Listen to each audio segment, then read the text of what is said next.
నేడు సిట్ విచారణకు వెళుతూ సీఎం రేవంత్ కు వార్నింగ్ ఇచ్చిన హరీష్ రావు.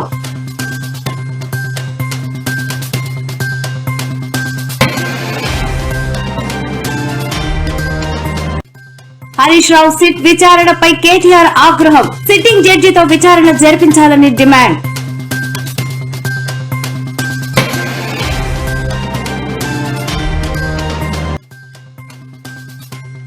రాబోయే మున్సిపల్ ఎన్నికల నేపథ్యంలో నేడు ఆశావహులతో కవిత కీలక భేటీ.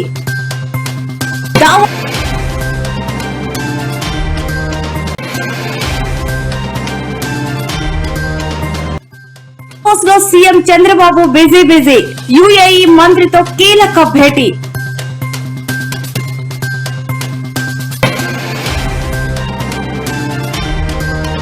ఏపీలోని అనకాపల్లి జిల్లాలో దారుణంగా కొట్టుకున్న టీడీపీ జనసేన శ్రేణులు.